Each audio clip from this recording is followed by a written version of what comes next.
ஸ்தோத்திரம்.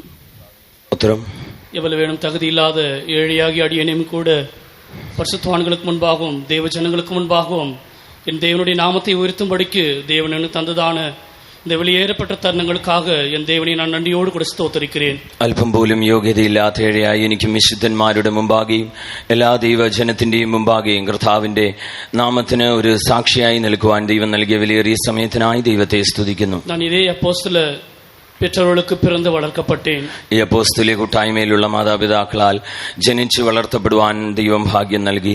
நான் பிறந்ததான 4வது வயது, நான் பிறந்து வளர்க்கப்பட்ட என்னுடைய 4வது வயதில் ഒരു മരണവാസലെ സന്ധിക്കக்கூடிയതാണ് സൂഴ്നിலை என்னுடைய ജീവിതത്തിൽ ഏർപ്പെട്ടത്. ഞാൻ ജനിച്ച ശേഷം എനിക്ക് 4 വയസ്സ് പ്രായമുള്ളപ്പോൾ മരണവാതിലുകളോട് സമീപിച്ചിരിക്കുന്ന ഒരു സാഹചര്യം എന്റെ ജീവിതത്തിൽ വരുവാനിടയായി. അതിന് കാരണം നാങ്ങൾ വസിത്തുകൊണ്ട് വന്നതാണ് പകുതികളിൽ എല്ലാവരും കാളറ എന്ന വ്യാധിയിനാൽ താക്കപ്പെട്ടിരുന്നാர்கள். അതിന്റെ കാരണം ഞങ്ങൾ പാർത്തുകൊണ്ടിരുന്ന ആ ഗ്രാമത്തിൽ എല്ലാവരും കോളറ രോഗത്താൽ പിടിപെടുവാനിടയായി. എല്ലാവരും താക്കപ്പെട്ടபடியால் ഞാനും அந்த കാളറ എന്ന വ്യാധിയിനാൽ താക്കപ്പെട്ട ഒരു சிறு பையனாக காணப்பட்டேன்.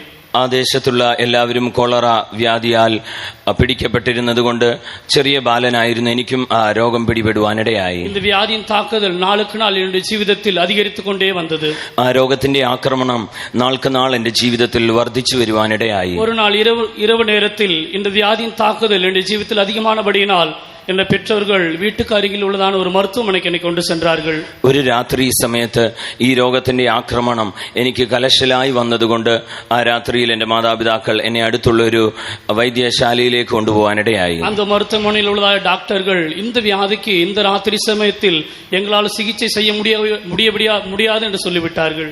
ആ ആശുപത്രിയിലുള്ള അധികൃതർ ഈ രോഗത്തിന് ഈ രാത്രി സമയത്ത് ഞങ്ങളാൽ യാതൊരു ചികിത്സയും നൽകുവാൻ കഴിയുന്നതല്ല എന്ന് പ്രതികരിച്ചു. பிற்பாடு அங்கிருந்து வேறொரு மருத்துவமனைக்கு கொண்டு சென்றார்கள். அவர்களும் இதே வார்த்தையை தான் சொன்னார்கள். അതിനുശേഷം അവിടെ നിന്ന് മറ്റൊരു ആശുപത്രിയിലേക്ക് കടന്നു പോകാനിടയായി. അവിടെയും അവരും ഇതേ ഉത്തരം തന്നെയാണ് പറഞ്ഞത്. பிற்பாடு வேறொரு மருத்துவமனைக்கு கொண்டு சென்றார்கள். ஆனால் എന്റെ ശരീരത്തിന്റെ നിലവരം മിகவும் മോശமாக കാണപ്പെട്ടത്. അതിനുശേഷം മാതാപിതാക്കൾ മറ്റൊരു ആശുപത്രിയിലേക്ക് കൊണ്ടുപോയെങ്കിലും എന്റെ ശരീരത്തിന്റെ അവസ്ഥ വളരെ ബലഹീനമായി തീർന്നു. மூன்றாவதாக ஒரு மருத்துவமனைக்கு என்னை கொண்டு சென்றார்கள். அங்குள்ளதான டாக்டர் என்னுடைய சரீரத்தை பரிசோதித்து விட்டு உங்கள் மகன் மரித்து சில வினாடிகள் ஆகிறது என்று சொல்லிவிட்டார். മൂന്നാമത്തെ ആശുപത്രിയിലുണ്ടായിരുന്ന ഡോക്ടർ എന്റെ ശരീരം പരിശോധിച്ചിട്ട് നിങ്ങളുടെ മകൻ മരിച്ചു പോയിട്ട് ചില നിമിഷങ്ങളായി എന്ന് പറയുവാനിടയായി. കാരണം എന്റെ ജീവിതത്തിൽ എന്റെ ശരീരത്തിൽ സുയനിനം എഴുന്നവനാക പേച്ചും മൂച്ചും ഇല്ലാതനാக தான் நான் കാണപ്പെട്ടேன். കാരണം എന്റെ ജീവിതത്തിൽ യാതൊരു സ്വയബോധവുമില്ലാതെ സംസാരശേഷിയും ശ്വസിക്കുവാനും കഴിയാത്ത അവസ്ഥയിൽ ഞാനായി തീർന്നു. அதனால மருத்துவர் എന്റെ ശരീരത്തെ പരിശോധിച്ചു വിട്ട് திடீரென்று உங்கள் மகன் மரித்து போய்விட்டார் என்று சொல்லிவிட்டார். അതുകൊണ്ട് പെട്ടെന്ന് ആ ഡോക്ടർ ചെക്ക് ചെയ്തപ്പോൾ നിങ്ങളുടെ മകൻ മരിച്ചുപോയി എന്നാണ് എന്റെ മാതാപിതാക്കളോട് പറഞ്ഞത്. ഉടനടിயாக எங்கள் பெற்றோர்களுக்கு என்ன செய்தென்று புரியவில்லை. என்னுடைய ശരീരத்தை വീட்டுக்கு கொண்டு போனார்கள். എന്റെ മാതാപിതാക്കൾക്ക് അപ്പോൾ എന്ത് ചെയ്യണമെന്ന് അറിയില്ലായിരുന്നു. അവർ എന്റെ ശരീരവുമായി ഭവനത്തിലേക്ക് വരുവാനിടയായി. വീட்டுக்கு கொண்டு போய் ஒரு அறையில் என்னுடைய ശരീരத்தை കിടത്തിனார்கள். വീട്ടിൽ കൊണ്ടുവന്ന് ഒരു മുറിയിൽ എന്റെ ശരീരത്തെ കിടത്തുവാനിടയായി. അവർക്ക് എന്നെ ചെയ്യേണ്ടത് പുരിയാതപടിയാൽ അന്ന് രാത്രി കാലത്തിൽ എല്ലാവരും കൂടിയിരുന്ന് അവർക്ക് ജപിക്ക ആരംഭിച്ചാர்கள். അവർക്ക് എന്ത് ചെയ്യണമെന്ന് അറിയാതിരുന്നത് കൊണ്ട് രാത്രി കാലത്ത് എല്ലാവരും ചേർന്ന് അവിടെ പ്രാർത്ഥിച്ചുകൊണ്ടിരുന്നു. ഒരു പക്കം എന്റെ ഉറവിനர்களுக்கு ഞാൻ മരിച്ചു പോണെന്നാണ് ചെയ്തി അറിയിക്കപ്പെട്ടത്.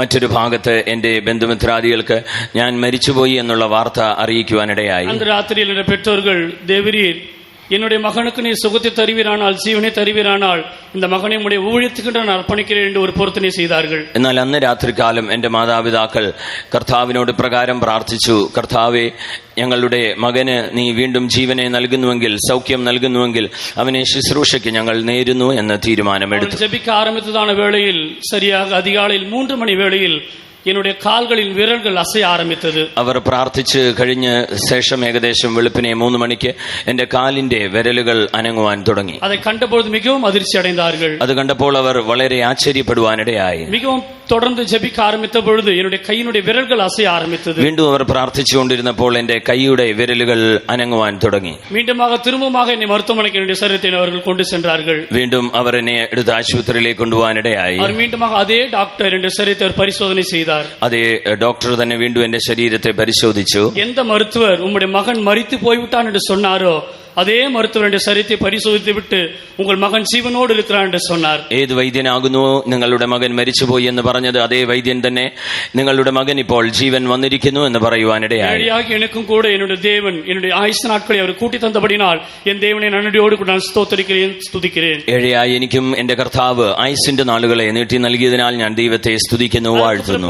നടന്നതാണ് இந்த സംഭവങ്ങളെ ஒவ்வொரு நாளும் என்னுடைய பெற்றோர்கள் എന്നോട് சொல்லிக்கொண்டே வருவார்கள். അതിനുശേഷം ഈ നടന്ന സംഭവത്തെ എന്റെ മാതാപിതാക്കൾ ഓരോ ദിവസവും എന്നോട് അറിയിച്ചുകൊണ്ടേയിരുന്നു. അവർ இப்படி சொல்ல சொல்ல என்னுடைய ജീവിതത്തിൽ எனக்கு ஜீவன் தந்ததான என்ற இயேசுவுக்கு வேண்டி நான் ஊழியம் செய்ய வேண்டும் என்கிறதான வாஞ்சியும் தாகവും എന്റെ சிறு വയது മുതൽ കൊണ്ടേ എന്നിൽ വളർന്നു വന്നത്. അത് അവരിൽ നിന്ന് കേൾക്കുമ്പോൾ ഓരോ ദിവസവും കഴിയുന്തോറും എനിക്ക് ജീവൻ നൽകിയ എന്റെ കർത്താവായ യേശുവിന് വേണ്ടി ജീവിക്കണം, അവനെ സേവ ചെയ്യണമെന്നുള്ള വാഞ്ച എന്നിൽ വളരുവാനിടയായി. அதற்கு பிற்பாடு கர்த்தருடைய கிருபையினால் ஞாயிறு பள்ளி படிக்கவும் பரிசுத்தாத்மாவின் அபிஷேகத்தை பெற்றுக்கொள்ளவும் தன்னை ஞானஸ்நான சத்தியத்திற்கு கீழ்ப்படியும் தேவன் எனக்கு உதவி செய்தார். അതിനുശേഷം സൺഡേ സ്കൂളിൽ പഠിക്കുന്നതിനും ജലസ്നാനം സ്വീകരിക്കുന്നതിനും പരിശുദ്ധാത്മാവിന്റെ അഭിഷേകം പ്രാപിക്കുന്നതിനും എല്ലാം ദൈവം എന്നെ സഹായിച്ചു. அதற்கு பிற்பாடு மீண்டும் நான் 11ஆம் வகுப்பு படிக்கும் பொழுது ടൈഫോയിഡ് എன்கிறதான വ്യാധിനാൽ நான் தாக்கப்பட்டேன். വീണ്ടും ഞാൻ 11ആം ക്ലാസ് പഠിക്കുമ്പോൾ ടൈഫോയിഡ് എന്ന മഹാരോഗത്താൽ ഞാൻ ബാധിക്കപ്പെടുവാനിടയായി. இந்த வியாதியின் முகாந்தரம் நான் சரியாக 2 வாரத்துக்கு மேற்பட்டு நான் ஸ்கூலுக்கு போக முடியாமல் ശരീരത്തിൽ ബലവീനமாக நான் കാണപ്പെട്ടேன். ഈ രോഗത്തിന്റെ കാരണം കൊണ്ട് 2 ആഴ്ചയോളം എനിക്ക് സ്കൂളിൽ ക്ലാസ്സുകളിൽ കടന്നു പോകാൻ കഴിയാതെ ശരീരത്തിൽ അധികം ബലഹീനത നേരിടുവാനിടയായി. அந்த நாட்களிலும் கூட எனக்கு ஜீவனை தந்ததான என்னுடைய இயேசு என்னை சுகமாக்குகிறான என் இயேசு என்னோடு கூட இருந்து என்னுடைய பலவீனங்களில் எல்லாம் ஒரு கிருபையினால் தேவனை நினைத்து ஒரு புது ബലത്തിനാൽ എന്റെ ശരീരത്തെ അവർ നിറയ്ത്താർ. ആ നാളുകളിലും എനിക്ക് ജീവൻ നൽകിയതായ യേശു വീണ്ടും എന്നെ സൗഖ്യമാക്കുകയും എന്റെ ശരീരത്തിൽ പുതിയൊരു ജീവൻ പകർന്ന് എന്നെ ബലപ്പെടുത്തുകയും ചെയ്തു. കൃപയാൽ அந்த വ്യാധിയിൽ നിന്ന് പൂർണ്ണ സുഖത്തെ പെற்றுകൊള്ള ഉദവി ചെയ്താர். കർത്താവിന്റെ കൃപയാൽ ആ രോഗത്തിൽ നിന്നും പൂർണ്ണ സൗഖ്യം പ്രാപിപ്പാൻ ദൈവം ഇടയാക്കി. വീണ്ടും அதுக்கு பிற்பாடு நான் 12ஆம் வகுப்பு படிக்கும் பொழுது மீண்டும் അമ്മ എன்கிற വ്യാധിയിൽ நான் தாக்கப்பட்டேன். വീണ്ടും 12ആം ക്ലാസ്സിൽ പഠിക്കുമ്പോൾ എനിക്ക് ചിക്കൻ ബോക്സിന്റെ അസുഖമുണ്ടായി. ഈ അമ്മ വ്യാധിയുടെ മുഖാന്തരം എന്റെ ശരീരത്തിൽ മുഴുവതും അമ്മ വ്യാധി കാണപ്പെട്ടபடியால் நான் மிகவும் 1 வார காலம் வரை மிகவும் நான் கஷ்டப்பட்டேன். ഈ ശരീരം മുഴുവനുമായി അങ്ങനെ ചിക്കൻ ബോക്സിന്റെ പരിക്കൽ കാണപ്പെട്ടതുകൊണ്ട് അത് എനിക്ക് വല്ലാത്ത കഷ്ടമായി തല മുതൽ പാദം വരെയും എനിക്ക് നേരിടുവാനിടയായി. ദൈവത്തിന്റെ ഊഴിയരും വിശ്വാസികളും എനിക്കാக ജപിക്ക ആരംഭിച്ചാர்கள். കർത്താവിന്റെ ശുശ്രൂഷകരും വിശ്വാസികളും ഒരുമിച്ച് എനിക്ക് വേണ്ടി പ്രാർത്ഥിച്ചുകൊണ്ടിരുന്നു. பெரிதான கிருபையினால் 1 வாரத்திற்குள்ளாக அந்த வியாதி என்னுடைய ശരീരത്തിൽനിന്ന് നീങ്ങുம்படி ദൈവൻ എനിക്ക് ഉദവി ചെയ്താர். എന്നാൽ കർത്താവിന്റെ അത്ഭുത കൃപയാൽ ഒരാഴ്ചക്കുള്ളിൽ തന്നെ എനിക്ക് അത്ഭുത സൗഖ്യം ഉണ്ടാകുവാനിടയായി. ഒരു പ്രാവശ്യം കൂടി സൗഖ്യമാക്കുന്ന യഹോവയായി എന്റെ ദൈവത്തെ എനിക്ക് മനസ്സിലാക്കുവാൻ അനുഭവിപ്പാനിടയായി. ഇങ്ങനെ എന്റെ സ്കൂൾ വിദ്യാഭ്യാസം വിജയകരമായി പൂർത്തിയാക്കുവാൻ കർത്താവ് എന്നെ സഹായിച്ചു. അതിനുശേഷം കോളേജ് വിദ്യാഭ്യാസം ആരംഭിക്കുവാൻ ദൈവം എന്നെ സഹായിച്ചു. കല്ലൂരി വാഴ്ക്കை என்னுடைய ജീവിതത്തിൽ ഒരു പുതിയ ഉലകത്തെ എനിക്ക് കാണിപ്പിച്ചത്. ഈ കോളേജ് വിദ്യാഭ്യാസം എന്റെ ജീവിതത്തിൽ ഒരു പുതിയ ലോകത്തെ കാണിച്ചു തന്നു. കാരണം എന്റെ കല്ലൂരിയിൽ 1ആം വർഷത്തിൽ ഞാൻ ഇരുവഴിയിൽ സന്ധ്യയിൽ കട്ടപ്പെട്ടതാണ് ഒരു കഴുതയെ പോലെ தான் நான் കാണപ്പെട്ടேன். എന്തുകൊണ്ടെന്നാൽ എന്റെ കോളേജിന്റെ 1ആം വർഷത്തിൽ ഇരുവഴിയുടെ കവലയിൽ കെട്ടപ്പെട്ടിരുന്ന ഒരു കഴുതയെ പോലെ ഞാൻ കാണപ്പെടുവാനിടയായി. இப்படியாக ஒரு வருஷம் சென்ற பிற்பாடு என்னுடைய கல்லூரி ஜீவிதத்தில் 2ஆம் வருஷத்தில் இருவழி சந்தையில் கட்டப்பட்ட கழுதியாகிய நான் தேவன் செய்த எல்லா நன்மைகளும் உபகாரங்களையும் தேவனுடைய ജീവിതത്തിൽ செய்த എല്ലാ അത്ഭുതങ്ങളും ഞാൻ മറന്നുവിട്ട് ഒരു വഴി ഞാൻ തിരഞ്ഞെടുക്ക ആരംഭിച്ചேன். ഇങ്ങനെ എന്റെ 1ആം വർഷം പൂർത്തിയായപ്പോൾ ഇരുവഴിയുടെ കവലയിൽ കെട്ടപ്പെട്ട ഒരു കഴുതയായിരുന്ന ഞാൻ കർത്താവിന്റെ കഴിഞ്ഞകാല ജീവിതത്തിൽ ചെയ്ത അത്ഭുതങ്ങളെയും നന്മകളെയും എല്ലാം മറന്നുകൊണ്ട് എന്റെ സ്വന്തം വഴി തിരഞ്ഞെടുക്കുവാൻ തുടങ്ങി. കഴുതയാകിയ ഞാൻ ഉലകത്തിൻ പിൻപാകെ ഞാൻ പോകാൻ ആരംഭിച്ചேன். ഒരു കഴുതയായി ഞാൻ ലോകത്തിന്റെ പിന്നാലെ പോകുവാനിടയായി. കല്ലൂരി 2 വർഷം കഴിഞ്ഞത്. അങ്ങനെ എന്റെ കോളേജ് വിദ്യാഭ്യാസം 2 വർഷം പൂർത്തിയാക്കുവാനിടയായി. 3ആം വർഷത്തിൽ ദേവനെ വിട്ട് പിൻവാങ്ങി പോണപടിയാൽ അവിടെ അൻപിൻ കൈരിനാൽ ദേവനെ വീണ്ടും കട്ടിയെഴുത്താർ. എന്നാൽ 3ആം വർഷമായപ്പോഴേക്കും കർത്താവിനെ വിട്ട് ഞാൻ പിന്മാറിപ്പോയത് കൊണ്ട് തന്റെ സ്നേഹ പാശങ്ങൾ കൊണ്ട് ദൈവം എന്നെ വീണ്ടും വലിച്ചടിപ്പിക്കുവാൻ തുടങ്ങി. എന്റെ കല്ലൂരി 2 വർഷത്തിൽ ദേവനോടുള്ള ഐക്യം, പരിശുദ്ധവാന്കളോടുള്ള ഐക്യം, സഭയോടുള്ള ഐക്യം എല്ലാം എനിക്ക് മുറിവുപെട്ടു പോണത്. ഈ കോളേജ് വിദ്യാഭ്യാസത്തിന്റെ സമയത്ത് എനിക്ക് ദൈവത്തോടുള്ള ആ കൂട്ടായ്മ, വിശുദ്ധന്മാരോടും ദൈവസഭയോടും ദൈവമക്കളോടുള്ള കൂട്ടായ്മ എല്ലാം നശിച്ചു പോവാനിടയായി. എനിക്ക് ചെറുവയത് മുതൽ ഊഴിയത്തെ കുറിച്ചുള്ള വാഞ്ചയും ദാഹവും അതും എന്റെ ജീവിതത്തിൽ മുറ്റുമാകെ അറ്റുപോണത്. എന്റെ ബാല്യപ്രായം മുതലുണ്ടായിരുന്ന എന്റെ ജീവിതത്തിലെ ശുശ്രൂഷയെ പറ്റിയുള്ള വാഞ്ചയും ദാഹവും ഉത്സാഹവും എല്ലാം തണുത്തു പോവാനിടയായി. എന്റെ കല്ലൂരി 3ആം വർഷത്തിൽ അവൾ അൻപിൻ കൈരിനാൽ എന്നെ കട്ടി എഴുത്താർ. എന്റെ കോളേജ് വിദ്യാഭ്യാസത്തിന് 3-ാമത്തെ വർഷം തന്റെ സ്നേഹഭാഷങ്ങൾ കൊണ്ട് ദൈവം എന്നെ വീണ്ടും വലിച്ചടിപ്പിച്ചു. 3-ാം വർഷത്തിലും കൂടെ ദേവനുടെ ജീവിതത്തിൽ ഒരു പെരിയ ഒരു അത്ഭുതത്തെ ദേവൻ എനിക്ക് ചെയ്താർ. 3-ാം വർഷത്തിലും കർത്താവ് എന്റെ ജീവിതത്തിൽ വലിയൊരു അത്ഭുതം ചെയ്യുവാനിടയായി. ഞാൻ 2 വർഷങ്ങൾ എഴുതിയിരുന്നതാണ് സെമസ്റ്റർ എക്സാമുകളിൽ. 4 സെമസ്റ്ററുകളിലും എല്ലാ പാഠങ്ങളിലും ഞാൻ തോൽവി അടയുന്ന ഒരു മാണവനാകത്താണ് ഞാൻ കാണപ്പെട്ടിരുന്നേൻ. എന്തുകൊണ്ടെന്നാൽ 2 സെമസ്റ്ററുകളിൽ ഞാൻ എഴുതിയ 4 സബ്ജക്റ്റുകളിൽ എല്ലാ പാഠത്തിലും ഞാൻ തോറ്റുപോകാനിടയായി. என்னோட 5வது செமஸ்டரில் நான் எக்ஸாம் எழுதியிருந்தேன். அந்த எக்ஸாம் ரிசல்ட்டில் എല്ലാ പാഠങ്ങളിലും തേർച്ച പെറ ദൈവൻ എനിക്ക് ഉദവി ചെയ്തിരുന്നു. എന്നാൽ 5-ാം സെമസ്റ്ററിൽ പരീക്ഷ എഴുതിയപ്പോൾ ഇങ്ങനെ തോറ്റുപോയിരുന്ന എല്ലാ പാഠങ്ങൾക്കും എല്ലാ സബ്ജക്റ്റിനും വിജയം പ്രാപിക്കുവാൻ ദൈവം എന്നെ സഹായിച്ചു. എനിക്ക് റിസൾട്ട് വന്ന പൊഴുത് എനിക്ക് ഒന്നും പുരിയവിல்லை. കാരണം റിസൾട്ട് പാത്ത പൊഴുത് എല്ലാ പാഠങ്ങളിലും തേർച്ചപ്പെട്ടിരുന്നേൻ. എനിക്ക് റിസൾട്ട് വന്നപ്പോൾ എനിക്കൊന്നും മനസ്സിലായില്ല. കാരണം എല്ലാ വിഷയത്തിനും ഞാൻ നല്ല മാർക്കോടെ പാസ്സാവാനിടയായി. ഞാൻ വീട്ടിൽ ആരോടും இந்த കാര്യത്തെ ഞാൻ சொல்லவில்லை.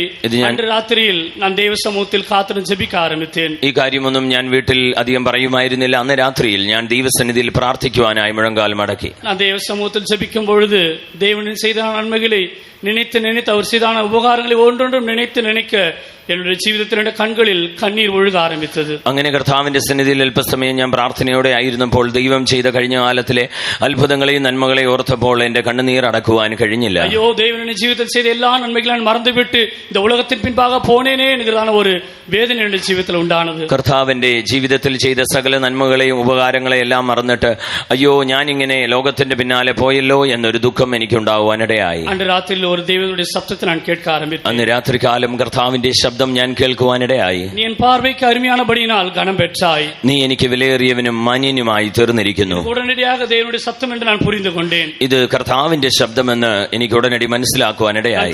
ദൈവനെ ഉമ്മുடைய പാർവയ്ക്ക് ഞാൻ എപ്പടി ഗണം പെട്ടനാ കാണപ്പെട മുടിയും ഞാൻ കേട്ടേൻ. അപ്പോൾ ഞാൻ കർത്താവിനോട് കർത്താവേ നിന്റെ ദൃഷ്ടിയിൽ ഞാൻ എങ്ങനെ വിലയേറിയപ്പെട്ടവനായി മാന്യനായി തീർന്നു? വീണ്ടും അതേ ശബ്ദത്തെ ഞാൻ കേൾക്കാൻ ആരംഭിച്ചു. എന്നാൽ വീണ്ടും അതേ ശബ്ദം ഞാൻ കേൾക്കുവാനിടയായി. എന്റെ ജീവിതത്തിൽ ഞാൻ ദൈവങ്ങൾക്ക് വിരോധமாக ചെയ്തതാണ് എല്ലാ കുറ്റങ്ങളെയും ഞാൻ അറിക്കை செய்ய ആരംഭിച്ചேன். എന്റെ ജീവിതത്തിൽ ഞാൻ കർത്താവിനോട് ചെയ്ത സകല തെറ്റുകുറ്റങ്ങളെയും ഏറ്റുപറയുവാൻ തുടങ്ങി. அதற்கு பிற்பாடு എന്റെ ജീവിതത്തിൽ നഷ്ടപ്പെട്ടു പോയ அந்த ஊழியத்தை குறிച്ചുള്ളതായ വാഞ്ചയും ദാഹവും എന്റെ ജീവിതത്തിൽ നാൾക്ക് നാൾ വളരെ ആരംഭിച്ചത്. എന്റെ ജീവിതത്തിൽ അന്ന് നഷ്ടമായിരുന്ന ആ ശുശ്രൂഷയെ പറ്റിയുള്ള വാഞ്ചയും ദാഹവും വീണ്ടും വളരുവാൻ ദൈവം സഹായിച്ചു. അനാദി നോക്കത്തിൻപടി ദൈവന്റെ സിദ്ധത്തിൻപടി ദൈവന്റെ ഗണമാണ് ഒഴിത്തുകൊണ്ട് ദൈവന്റെ പേര് പിരിത്താർ. കർത്താവിന്റെ നിത്യ നിർണയ പ്രകാരം കർത്താവിന്റെ സമ്പൂർണ്ണ ഇഷ്ടപ്രകാരം ഈ ശ്രേഷ്ഠമേറിയ ശുശ്രൂഷയിലേക്ക് ദൈവം എന്നെ വേർപിരിച്ചു. അതിനായി ഞാൻ കർത്താവിനെ നന്ദിയോട് സ്തുതിക്കുന്നു. വീട്ടിൽ കൊണ്ടുവന്ന നാൾ മുതൽ ഈ നിമിഷം വരയ്ക്കും ദൈവനെ കൺമണി പോൽ കാത്ത് പാതുകാത്ത് വരുക. കർത്താവിന്റെ ഭവനത്തിൽ കൊണ്ടുവന്ന നാൾ മുതൽ ഇന്ന് വരെയും ദൈവം എന്നെ കൺമണി പോലെ സൂക്ഷിച്ചു വരുന്നു. വിശ്വാസ പാതയിൽ ഇമ്മട്ടുമാക എബിനേസരാക എനിക്ക് ഉദവി ചെയ്തതാണ് ദേവൻ. ഇനിമേലും ഇമ്മാനുവേലാക എന്നോട് കൂടെ ഇருந்து യഹോവ നിശ്ചയമായി എന്നെ ജയത്തോടെ നടത്തുവാറുണ്ട് ഞാൻ വിശ്വസിக்கிறேன். ഇത്രത്തോളം എന്റെ വിശ്വാസപാതയിൽ എബനേസറായി കൂടെയിരുന്നവൻ ഇനിയും ഇമ്മാനുവേലായി യഹോവ നിശ്ചയമായി കൂടെയിരുന്ന് എന്നെ അന്ത്യത്തോളം നടത്തുമെന്ന് ഞാൻ വിശ്വസിക്കുന്നു. വിശ്വാസത്തിൽ എന്റെ ആവിയാത്മ ശരീരത്തെ മുറ്റുമുടി അവിടെ കരങ്ങളിൽ ഞാൻ സമർപ്പിக்கிறேன். അപ്രകാരം വിശ്വസിച്ച് എന്റെ ദേഹാത്മദേഹികളെ ഞാൻ പൂർണ്ണമായി കർത്താവിന്റെ കരങ്ങളിൽ സമർപ്പിക്കുന്നു. ദൈവത്തിന് മഹത്വം. Let's praise God for the wonderful works of healing, miracles of healing that Jesus wrought in this brother's life. The same Jesus is here to heal any one of their infirmities and sicknesses tonight. ഈ പ്രിയ സഹോദരന്റെ ജീവിതത്തിൽ കർത്താവ് ചെയ്ത അത്ഭുതകരമായ എല്ലാ രോഗശാന്തികൾക്കുമായി നമുക്ക് ദൈവത്തെ സ്തുതിക്കാം. അതേ യേശു ഇന്ന് ഇവിടെയും അങ്ങനെയുള്ളവരെ സൗഖ്യമാക്കുവാൻ കടന്നു വന്നിരിക്കുന്നു. Oh, let's praise him because he says, I am the Lord, the resurrection and the life. He that believes in me, though he were dead, yet shall he live. ഞാൻ തന്നെ ജീവനും പുനരുത്ഥാനവുമാകുന്നു. എന്നിൽ വിശ്വസിക്കുന്നവൻ മരിച്ചാലും ജീവിക്കുമെന്ന് അവൻ അരുളി ചെയ്യുന്നു. Let's praise God for that testimony. ആ സാക്ഷ്യത്തിനായി നമുക്ക് ചേർന്ന് സ്തോത്രം ചെയ്യാം. Amen. Praise the Lord. Praise the Lord. Hallelujah.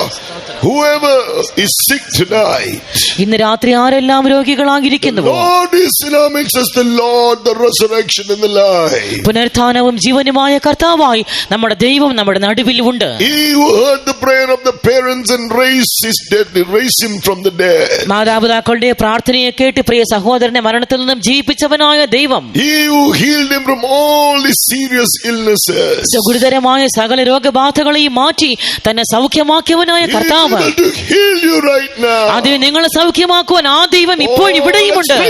നമുക്കതിനായി ചേർന്ന് സ്തോത്രം ചെയ്യാം, സ്തോത്രം ചെയ്യാം. സ്തോത്രം, സ്തോത്രം, സ്തോത്രം, സ്തോത്രം, സ്തോത്രം, സ്തോത്രം, Hallelujah. സ്തോത്രം, സ്തോത്രം, സ്തോത്രം, സ്തോത്രം, സ്തോത്രം, സ്തോത്രം, സ്തോത്രം, സ്തോത്രം, സ്തോത്രം, സ്തോത്രം, സ്തോത്രം. Hallelujah.